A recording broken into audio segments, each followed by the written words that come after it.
हाय दोस्तों, कैसे आप लोग। मैं उम्मीद करता हूं आप लोग ठीक होंगे। सऊदी अरब से एक बड़ी खबर आ रही है जो पाकिस्तानियों की हरकत की वजह से बदनाम है। हालांकि कई मामलों में बदनाम कर दिया उन्होंने। खैर, सोना बेचने को लेकर के नकली सोना बेच रहा है, इसके ऊपर एक खबर है। और जो एक हफ्ते में इकामा एक्सपायर और बिना इकामा के जो लोग पकड़ा है उसके ऊपर मैं आपको एक अपडेट दूंगा। और एक खबर आ रही है दोस्तों कि अगर आप नए नए सऊदी अरब आ रहे हैं तो आपका जो योग्यता यानी जो स्किल है या जो आपके डॉक्यूमेंट है वो चेक किए जाएंगे। इस पे सारी अपडेट मैं आपको दूंगा तफसील से। उससे पहले आपसे रिक्वेस्ट है, चैनल को सब्सक्राइब और लाइक शेयर कर दीजिए। देखिए, पाकिस्तान के लोग कई मामले में सऊदी अरब में यानी काम बिगाड़ देते हैं। बहुत सारे ऐसे काम हैं जो पाकिस्तान के लोग करते हैं और अब इसमें और बढ़ोतरी होते जा रहा है। अभी गोल्ड को लेकर के कल ही एक न्यूज़ आई है कि सोना जो है ना, नकली सोना बेचा जा रहा है और इस 10 पाकिस्तानी को गिरफ्तार किया है कल। अब बताइए, ये चीज कोई करने वाली चीज है? अरे तुम्हारा मुल्क नहीं है, अगर तुमको करना अपने मुल्क में जाके करो। तो इसको गिरफ्तार किया है, 10 पाकिस्तानी को गिरफ्तार करके जेल में डाल दिया है। और भी भिखारियों को लेकर के भी न्यूज आया था कि अरब के जो मक्का और मदीना ये दो धार्मिक जगह है, यहाँ लोग उम्रा करने के लिए आते हैं और वहाँ भीख मांगना शुरू कर देते हैं। हालांकि ऐसा नहीं कि इसमें पाकिस्तानी शामिल है, सिर्फ इसमें बांग्लादेश भी शामिल है। कुछ बहुत सारे बंगाली भी वहाँ मिल जाएंगे और पॉकेट मारने वाले भी आपको पाकिस्तान के मिल जाएंगे। ये सारी चीज़ अच्छी चीज़ नहीं है। जो सरकार है वहाँ का उसको रोकना चाहिए। और ये जो गोल्ड अगर कहीं आप लेते हैं सोना, तो आप देख करके लीजिएगा। खासकर पाकिस्तान के दुकान में तो कतई मत लीजिएगा। गोल्ड के अलावा और भी सामान मत लीजिएगा, क्योंकि हो सकता है उसमें वो नकली बेच रहा हो या असली बेच रहा हो, पता नहीं। ये तो कल पता चल गया कि सोना भी नकली बेच रहा है सऊदी अरब के अंदर। एक तो मैं सुना था ये करेंसी भी डुप्लीकेट आ गया है। तो ये सारी चीज को आप ख्याल रखिएगा, ठीक है। दूसरी खबर पे आते दोस्तों कि जो आप नए सऊदी अरब में आ रहे हैं, चाहे वो किसी भी मुल्क का हो, चाहे इंडिया हो, पाकिस्तान हो, बांग्लादेश हो, सारे मुल्क को लेकर के ये कहा गया है कि सबसे पहले तो उनका जो एक योग्यता है यानी जो स्किल है, किस में वो माहिर है, किस काम में वो माहिर है, वो उसको साबित करना होगा। अगर आप मान लीजिए इलेक्ट्रिशियन का काम करते हैं तो आपको साबित करना होगा कि हाँ, इस काम में हम माहिर है, ये मेरा ITI पेपर है, ये मेरा मेरा सर्टिफिकेट है वो ओरिजिनल है। सारे चीज का आप जांच होगा। पहले कैसा था कि आप पेपर दे दिए, वो देख लिया, हाँ ये इस काम के लिए पेपर है, ठीक है भाई चलो तुम पास हो गए।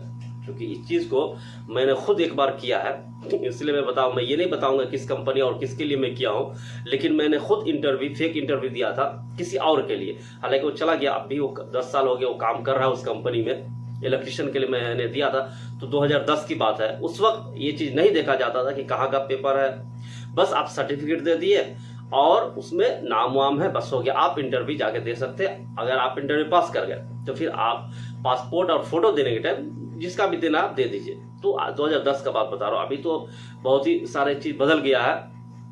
तो अब जो है ना, आपको साबित करना होगा कि ये मेरा स्कूल का सर्टिफिकेट है, ये मेरा ITI का है, ये मेरा जहाँ मैं काम किया हूँ वर्क सर्टिफिकेट है, मेरा लिविंग सर्टिफिकेट भी बोल सकते हैं उसको, वर्क सर्टिफिकेट है। ये चीज वो लोग चेक करेगा, ठीक है।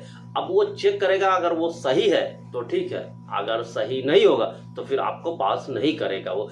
और प्लस वो जो आपको इंटरव्यू देना है वो तो देना ही है, वो तो अलग है, वो तो खैर देना ही पड़ेगा। उसके अलावा भी ये सारे चीज आपको दिखाना होगा और वो भी सही।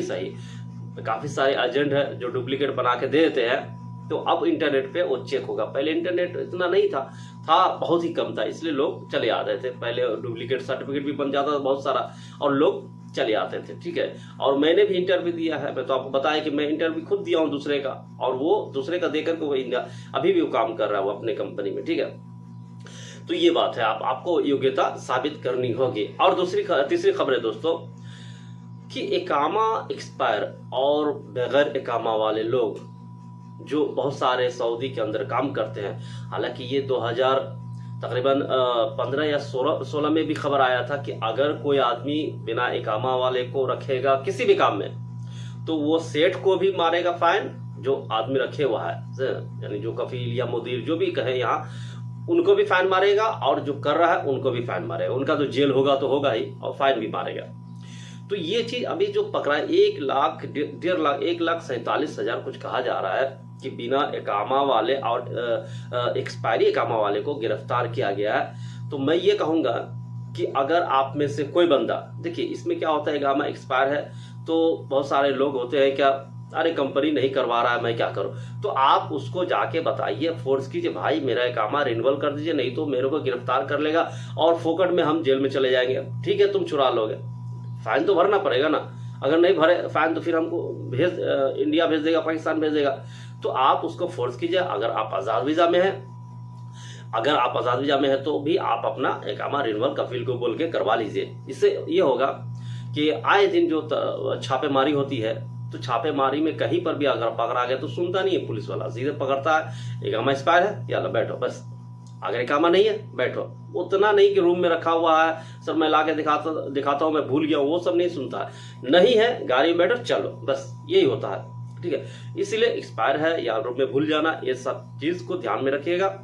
रूम में नहीं भूलिएगा, और एक्सपायर है तो रिन्यूअल करवा लीजिएगा। अगर नहीं है तो फिर आप अपना हिसाब से रहिए। आपको अगर पकड़ेगा तो फिर आपका तो डिपोर्ट ही होना है, डिपोर्ट के अलावा जिसका नहीं है डिपोर्ट ही होगा। क्योंकि बहुत सारे लोग आज़ाद उम्रा वीज़े पे आ जाते हैं और यहाँ वहाँ काम करने लगते हैं, और बहुत सारे लोग ऐसे भी है जो आ गए हैं, 3 महीना इकामा भी नहीं बना है और वो कंपनी से, कफिल से भाग के दूसरे जगह काम करते हैं। भागा हुआ आदमी हमको बहुत सारे मिलते हैं जो कहते हैं भाई मेरे पास इकामा नहीं है। तो इकामा नहीं है, अगर पकड़ता है, छापा मारता है, फिर आपको वो डिपोर्ट कर देगा। डिपोर्ट 1 महीना, 2 महीना, 3 महीना जो भी लगेगा, लेकिन कर देगा। ठीक है, तो इस सारे चीज को ख्याल रखिएगा और अपने काम पे फोकस कीजिए और कमाइए, सऊदी में रहिए, लेकिन सारे चीज लीगली रहिए। ठीक है, लीगल में रहिएगा तो कोई आपको कुछ नहीं कहेगा, चाहे पुलिस हो चाहे सरकार हो। ठीक है, तो ये कुछ अपडेट्स थी दोस्तों, मिलते हैं नेक्स्ट वीडियो में। Thank you.